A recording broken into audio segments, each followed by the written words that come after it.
2021 रे जामशेदपुर रे बंधुत्व स्थापन हैला एवं 2022 रे भुवनेश्वर रे सेही झारखंडी झील संगे प्रेम हैला ता सहित एमिति 3 वर्ष लिव इन रिलेशन रे रहिले सोमनाथ स्वाई एवं सेही झारखंड झील किंतु सोमनाथ जानिथिले जे तांकर प्रेमिका को सहित पूर्वरु अन्य एक पुओ सहित रिलेशन थिला से पुओ सहित मध्य फिजिकल रिलेशन थिबा सत्य मध्य सोमनाथ स्वाई जे कि अपहरण होते उद्धार होती खारवल नगर पुलिस द्वारा तांको प्रेमिका पूर्वतन प्रेमिक थिले तांकर फिजिकल रिलेशन थिला तथापि अंध भाव में सोमनाथ स्वाई से झारखंडी झील को भल पाउथिले जेतेबेले पुणी जानिले जे से पुराना प्रेमिक सहित पुणी तांको प्रेमिका संपर्क रखुछंती सेठू आरंभ होइथिला खंडयुद्ध सेठू षडयंत्र रचा जाइथिला सोमनाथ स्वाई को अपहरण करिवार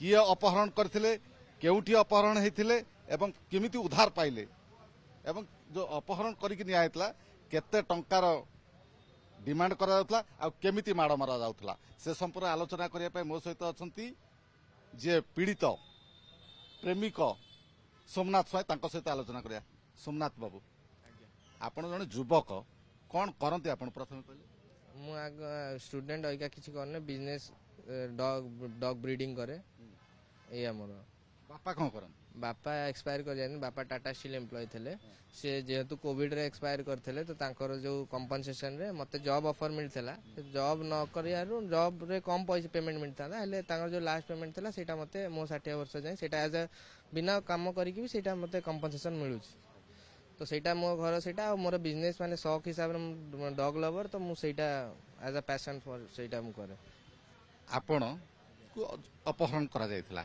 अपहरण किए करथिले अपहरण करार पछरे कारण मो प्रेमिक जाको भल पाउथली प्राप्ति शर्मा अछि ता भौणी सांगे रे मिसिकी अछि भौणी के ता भौणी बड़ भौणी प्रगति शर्मा से माने दी जण के कोठिकार से दी जण हेले से माने एक्चुअली हेले मारवाड़ी से माने तांग घर झारखंड टाटा जामशेदपुर एठी से माने तांग माँ बापा ठुक पड़े नहीं ता दादा दादी एठी रहंती एठी से माने आसी कि से माने एमितिया फैमिली बड़ भौणी अलगा रहउची सान भौणी अलगा रहउची बुढ़ा बुढ़ी अलगा रहउचन हैला तापर समस्त निज निजर फ्रीडम माने कोन तापरे ताको परिवार कथा छाड़ दियंतु आपण तो जने भल पाइले से भल पाइबाटा कोठु आरंभ होतला से जो झियो ना कहउछंती हमें आज्ञा आमे बुलिया जाइथलु 2021 रे मो जामशेदपुर रे चांडिल डैम गोटे अच्छी आम जाइल बुलिया से मो सांग थ्रु आम नॉर्मल सांग कथबार्ता है फ्रेंडशिप है तापरे प्राप्ति शर्मा सहित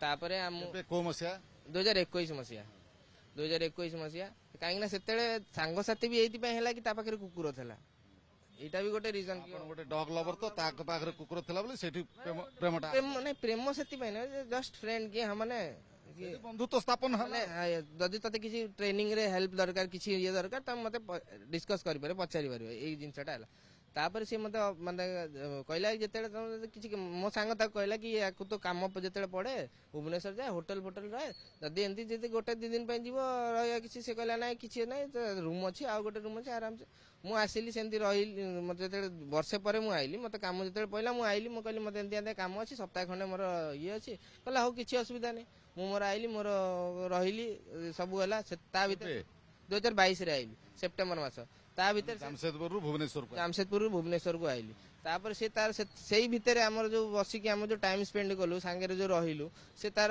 दुख कहानी मते जो कहला पास्ट विषय रे कहला मते के भल पान घर विषय रे कहला के नांती मते या तो मु कहली चलो मते सेटा टिके ये लागिला लो फील मु कोन कहले जे मु जण को भल पाउथली मोर ब्रेकअप हे गला हाँ सब कही सी मत सी कहला मु जन संगे थी बहुत ताको भल पाउथल तापे सब किछि करली सी मते बहुत खराब तरीका रे डिच करिकि छाड़ देला धोखा दे देला आपनको एटा हृदय को बाधिला ए कथरा मते कहले हां आज्ञा एटा मते खराब लागला मु कहली मु गोटे कांध पड़े देली से भूलटा हे गला मु कांध पड़े देली प्रेम सेठी चालू हैला रहिली संगे रे धीरे धीरे धीरे धीरे धीरे करके सेटा से ग्रांटेड नै कि मो पैसा रे माने सब जिंस हे तापर से पूरा फुल्ली डिपेंडेंट है कि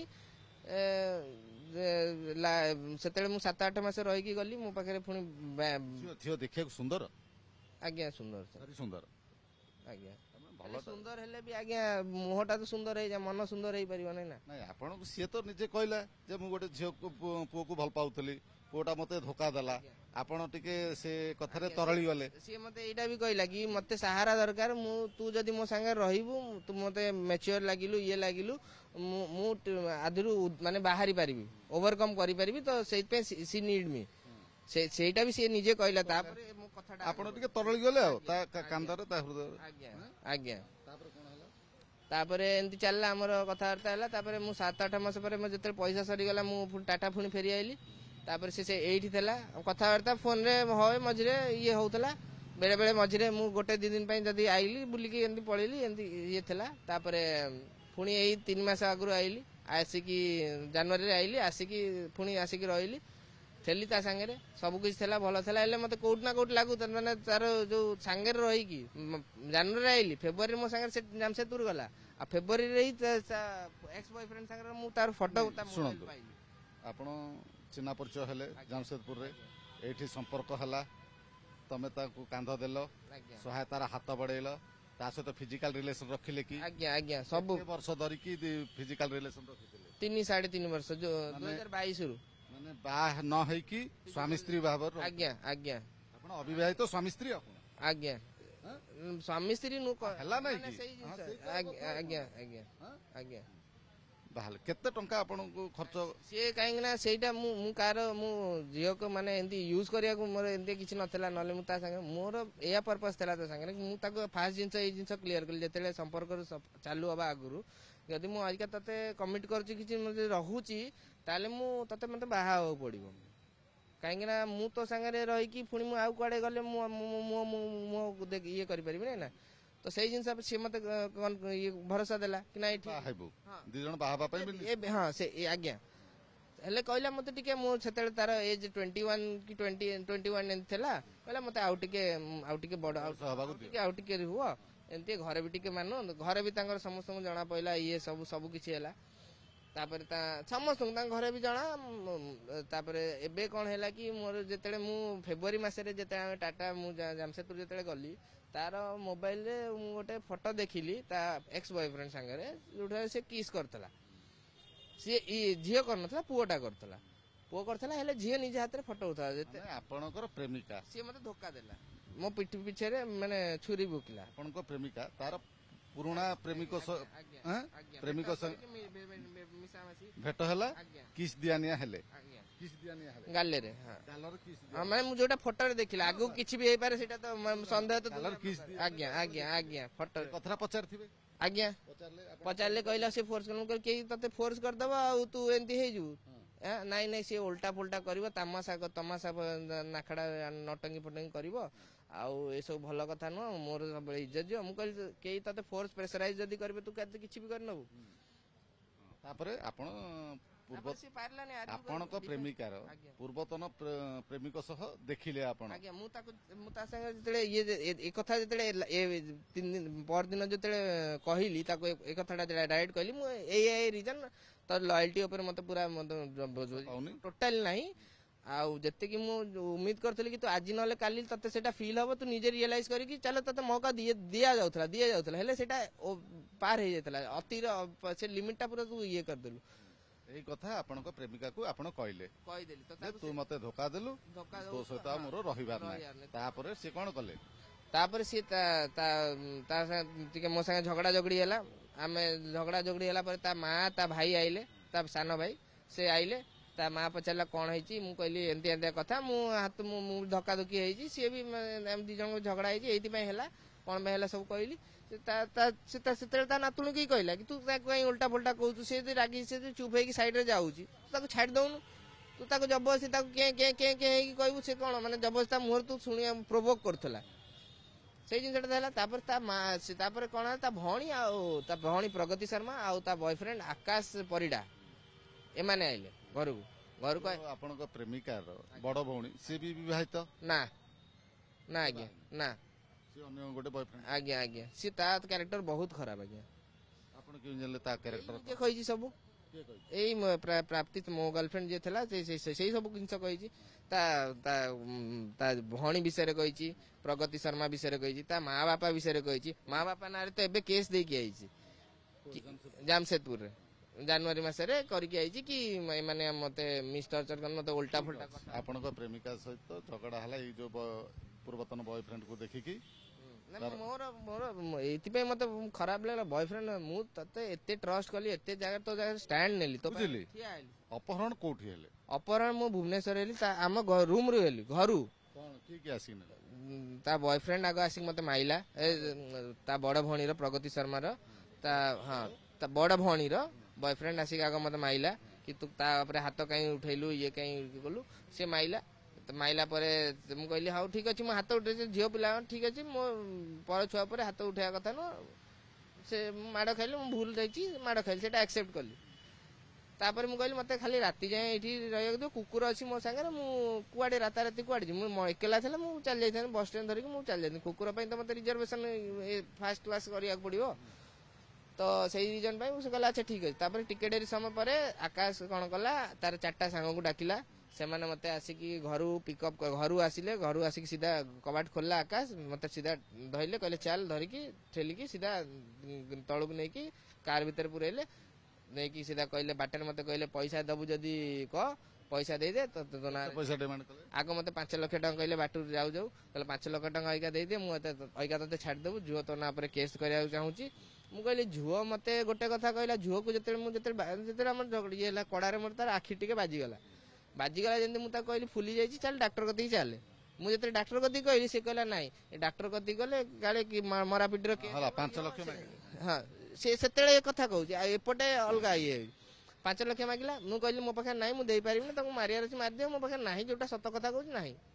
ମୁଁ ସେଇ ଜିନିଷ କହିଲି, ମତେ ନେଇ ଖଣ୍ଡଗିରିରେ ପିଟିଲା ପରେ ମତେ କହିଲେ 10 ଲକ୍ଷ ଦବୁ, ଏଥର 5 ଦରକାର, 5 ଦରକାର, 10 ଦେଲେ ତୁ ଯିବୁ ହେଲା। ତାପରେ ଆକାଶ ବି ସେଠି ଥିଲା, ସମସ୍ତେ ମିଶିକି ମାଇଲେ। ତାପରେ ଆକାଶ ସେଠୁ ପୁଣି ପଳେଇ ଆଇଲା, କହିଲା ତୁ ଏବେ ତା ସାଙ୍ଗମାନଙ୍କୁ ହ୍ୟାଣ୍ଡ ଓଭର କରିକି ସେ ପଳେଇଲା। ତା ସାଙ୍ଗମାନେ ମତେ ପୁଣି ସେଠୁ ନେଇକି ମାରାପିଟି କରିକି ମୋ ଘର ଆଲୋକୁ ଫୋନ କରିକି, ଘର ଆଲୋକ କହିଲେ ମିଛରେ କହ କି ତୁ ଗୋଟେ ଝିଅକୁ ଏମିତି ପ୍ରେଗନେଣ୍ଟ କରିଦେଇଛୁ, ଅଲଗା କାହା ନାଁ କହ, ଉଲ୍ଟା ଫୁଲ୍ଟା ମାନେ ତୁ ସେ ଅଣ୍ଡର 18 ଅଛି, ପୋସ୍କୋ ଆକ୍ଟ ଲାଗିଯିବ।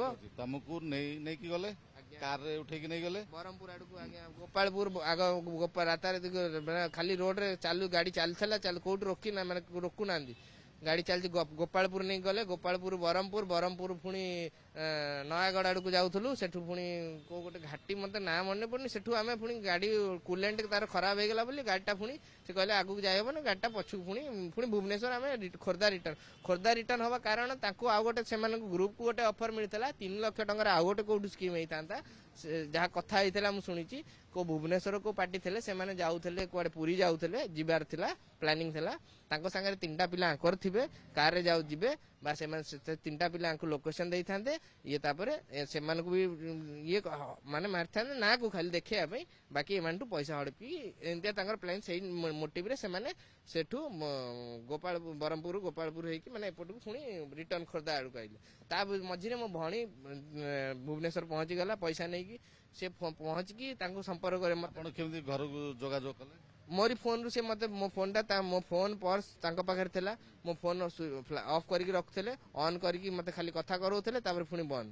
ମୁଁ ଯଦି କହିବି କି ଭାଇ ତମେ କଥା ହେଇଛ, ମୋ କଥା ମାନେ ତମେ ଡାଇରେକ୍ଟ କଥା ନାଇଁ, ମୁଁ କଥା ତୁ କେମିତି ପଇସା ଆଣିବୁ, କଣ କରିବି ତୁ ଜାଣିଥା। ତାପରେ ବି ମୋ ମାମୁଁ ସାଙ୍ଗରେ ଥରେ ଅଧେ କଥା ହେଇଛନ୍ତି, ମୁଁ ଦେଇ ସାଙ୍ଗରେ କଥା, ଦେଇ ତ ଗାଳି ଗୁଲ ଟିକେ ବାଡେଇଛନ୍ତି, ବହୁତ ଖରାପ ବାଡେଇଛନ୍ତି। ଆଜି ଯଦି ମତେ ପୁଲିସ ଯଦି ଉଦ୍ଧାର କରିନଥାନ୍ତା, ମତେ ଆଜି ମାରି ଦେଇଥାନ୍ତେ। ଆଜି ସକାଳେ ଆପଣଙ୍କୁ ଧରା ପଡିଲା, କେମିତି ଧରା ପଡିଲା? ପୋଲିସ ନେଇକି ଆମେ ଯୋଉ ରିଟର୍ନ କଲୁ, ଆମକୁ ରାତିରେ ଦେଇକି ମାନେ ଇଏ କଲେ, ତ ସେଠି ଦେଖିଲେ ପିଲା ମାନେ ଆଗରୁ ଲୋକମାନେ ଥିଲେ, ତ ତାଙ୍କୁ ରୋକା ଯେତେବେଳେ ଗଲା, ସେମାନେ ଜାଣିପାରିଲେ କି ଦେଇ ଏକଲା ତୋ ଭଉଣୀ ଖେଳୁଛି ଆମ ସାଙ୍ଗରେ, ତତେ କାଲି ସକାଳେ ଆମେ ଉଠୁ, 2 ଦିନ ହେଲା ଶୋଇନୁ, ଆମେ କାଲି ଉଠୁ ତତେ ବତେଇବୁ। ଆଜି ସକାଳେ ଯେତେବେଳେ ହେଲା, ତା ଆଗରୁ ସିଏ ଫୋନ ତାଙ୍କୁ କିଏ ଗୋଟେ କରିଥିଲା, ସିଏ ତାଙ୍କୁ ସାର୍ କଥା ହଉଥିଲେ। ସେ କହିଲା କଣ କଥା ହେଲା, ସେଇଟା ସାର୍ ହିଁ କଥା ହଉଥିଲେ। ତାପରେ ମତେ ସିଏ କହିଲା, ଉଠେଇଲା, କହିଲା ତୁ ଚାବି ନେ, ଇଏ ନେ, ମୋବାଇଲ। ମୁଁ କହିଲି ମୋ ପାଖରେ ପଇସା ପୁଣି ମୋବାଇଲ ଦେଲେ, ତୁ ଏଠୁ ଯା କଟକ ଆଡକୁ ସିଧା ପଳେଇବୁ ତୋ ଘରବାଲା ଥାନା ପୁଲିସ ବହୁତ କରିସାରିଲାଣି ବହୁତ ଦୁନିଆ ଲାଫଡା ହେଇଗଲାଣି ତୁ ଯେତେ ଜଲ୍ଦି ହେଇଯା ପଳା ନହେଲେ କିଛି ବି ହେଇପାରିବ ଆମେ ଇଏ ହେଇଯିବ ମତେ ଗାଡି ନେଇକି ମତେ କହିଲେ ତୁ କଟକ ଆଡକୁ ବାରଙ୍ଗ ଆଡକୁ ମତେ ବାଟ ବତେଇଲେ ମୁଁ ସେଇ ଆଡକୁ ଗଲି ଟିକେ ମତେ କହିଲେ ଆମେ ପଛେ ପଛେ ଆଉଛୁ ଟିକେ ଆଗକୁ ଗଲା ପରେ ମୁଁ କଣ କଲି ଟିକେ ଆଗ ନୋଟିସ କଲି ପଛରେ ଗାଡିରେ କିଏ ଫଲୋ କରିଛନ୍ତି କି ନାଇଁ କରିନାହାନ୍ତି ତାଙ୍କ ଗାଡି ମତେ କିଛି ଦେଖାଗଲାନି ମୁଁ ପୁଣି ଦେଇକୁ କଲ୍ କଲି ଦେଇ କୋଉଠି ମୋ ଭଉଣୀ କହିଲା ମୁଁ ରାମ ମନ୍ଦିରରେ ଅଛି କାଲିଠୁ ଏଇଠି ଅଛି ମୁଁ ପୁଣି ଗାଡି ୟୁଟର୍ନ କରିକି ଆଉଥିଲି ତାପରେ ମତେ ସେଠୁ ଖାରବେଲ ନଗର ପୁଲିସ ସେଠୁ ସିଭିଲ ଉଦ୍ଧାର କଲେ ଉଦ୍ଧାର କଲା ପରେ ସେଠୁ ମତେ ରୋକିଲେ ଟେକ୍ ଓଭର କରି ରୋକିଲେ କାହିଁକି ସେମାନେ ଗାଡି ନମ୍ବର ତାଙ୍କୁ ନୋଟିସ ଇଏ ହେଇଯାଇଥିଲା ସେ ମତେ ରୋକିଲା ପରେ ମତେ ପୁଣି ନେଇକି 4 ଜଣ ଆରେଷ୍ଟ ହେଇକି ଆଜ୍ଞା ଆପଣଙ୍କ ପ୍ରେମିକା ଆରେଷ୍ଟ ହେଇଛି ଆଜ୍ଞା ସିଏ ପଚାରିଲେ ମତେ କି କୋଉଠି ଯିବୁ ମାନେ ଇଏ ପଚାରିଲେ କୋଉଠି କଣ ରଖିଥିଲେ ମୁଁ ଜାଗା ବତେଇଲି ସେଠି ଆହୁରି 3 ଜଣ ଥିଲେ ଭୁଲ କାର ରହିଲା ଝିଅର ନା ଆପଣଙ୍କର ଝିଅର ତ ଭୁଲ ଥିଲା ହେଲେ ମୋର ବି ଭୁଲ ମୋର ସବୁଠୁ ବଡ ଭୁଲ ମୁଁ ଭରସାଟା ନିଶା ନିଶା ପିସା ଖାଉନା ତ ନାଇଁ ନିଶା ନାଇଁ ନିଶା ନାଇଁ କରୁନାହିଁ ବୋଲି କହିବି ନାଇଁ ବେଳେ ବେଳେ ଡ୍ରିଙ୍କ କରିନିଏ ସ୍ମୋକ କରିନିଏ ହେଲେ ପ୍ରେମିକା ବି ନିଶା ଆଜ୍ଞା ଆଜ୍ଞା ମିଳିମିଶିକି ନିଶା କରୁ ଆଜ୍ଞା ମିଳିମିଶିକି 3 ବର୍ଷ ରହୁଥିଲେ 3 ବର୍ଷ ଆଜ୍ଞା କୋଉଠି 1.5 ବର୍ଷ ଧର ସବୁ ରହୁଥିଲେ ଆଜ୍ଞା ହଠାତ୍ ଏଇ ଯୋଉ କାଣ୍ଡଟା ଘଟିଲା ଯେ ଆପଣ ପ୍ରେମିକାର ପୂର୍ବତନ ପ୍ରେମିକର ସବୁ ଲୟଲ୍ଟି ଉପରେ ତାପରେ ଯେତେବେଳେ ତା ଚରିତ୍ର ଉପରେ ଯେତେବେଳେ ମୁଁ ଡାଇରେକ୍ଟ ଇଏ କରିଦେଲି ତୁ କେବେ ଇଏ ହେଇପାରିବୁନି ମାନେ ତ ସେଇଠି ତାକୁ ଲାଗିଗଲା କି ଏଥର ତ ଇଏ ସବୁ ଜାଣିଗଲାଣି ସବୁ ବୁଝିଗଲାଣି ମୋ ବିଷୟରେ ମୁଁ କଣ ମୋ ମୁଣ୍ଡରେ ଚାଲିଛି କଣ ନାହିଁ ମୋର ସବୁ ମୁଁ ଜାଣିପାରୁଛି ତ ସେଇ ହିସାବରେ ସେ ଲାଷ୍ଟ ତାକୁ ଗୋଟେ ମିଳିଲା ଏକାଥରେ ଆକୁ ବ୍ଲାକମେଲ କରିକି ଯେତେ ଆପଣ ତା ପୂର୍ବରୁ କାହା ଭଲ ପାଉନଥିଲେ ନାଇଁ ଆଜ୍ଞା ଆପଣ କାହାକୁ ଭଲ ପାଇଲେ ନାଇଁ ଯୋଉ ଝିଅକୁ ଭଲ ପାଇଲେ ସୁନ୍ଦର ଦେଖିକି ଭଲ ପାଇଲେ ନା ନା ତାର ଦୁଃଖଟା ଦେଖିକି ଆଜ୍ଞା ସୁନ୍ଦର କିଛି ଦେଖିନା ସୁନ୍ଦର ନାହିଁ ସୁନ୍ଦର ବି ଦେଖିଥିବେ ସୁନ୍ଦର ଥିଲା ସେଇଟା ପର ଦୁଃଖଟା ମତେ ବେଶୀ ଥାଏ ମାନେ ବୁଝିବା ମତେ ଲାଗିଲା କି ହଁ ସାମ୍ନାଟା ଗୋଟେ ସାଙ୍ଗ ଭଳିଆ ମାନେ ସେ ଝିଅ ଭଳିଆ ଲାଗେ ଗୋଟେ ସାଙ୍ଗ ଭଳିଆ ଗୋଟେ ଲାଗିଲା କି ମୁଁ ଭଲ କି କମ୍ଫର୍ଟେବଲ ଏତେ ଫ୍ରେଣ୍ଡଲି ଅଛି ସବୁ ଜିନିଷ କହିପାରିବି ଖୋଲିକି ମୁଁ ସବୁ ଜିନିଷ କହିପାରିବି ସେ ମତେ ବୁଝିପାରୁଛି ଏଇ ଜିନିଷ ଅଣ୍ଡରଷ୍ଟାଣ୍ଡିଂ ଦେଖିକି ମୁଁ ତାକୁ ଆଗକୁ ଆପ୍ରୋଚ କଲି ଆଉ ତାପରେ ସିଏ ଫଳ କଣ ପାଇଲେ ଫଳଟା ଏଇଆ ପାଇଲି ଗାଢରେ ମୁଁ ପାଇଲି ମୁଁ ବଞ୍ଚିଗଲି ଆଜି ଭାଗ୍ୟ ଭଲ ଅଛି ଠାକୁରଙ୍କ ଦୟାରେ ମୁଁ ବଞ୍ଚିଗଲି ନହେଲେ ମୁଁ ବଞ୍ଚିବାର କିଛି ଚାନ୍ସ ନଥିଲା ଯୋଉ ହିସାବରେ ମାରିଛନ୍ତି ବଞ୍ଚିବାର କିଛି ଚାନ୍ସ ନଥିଲା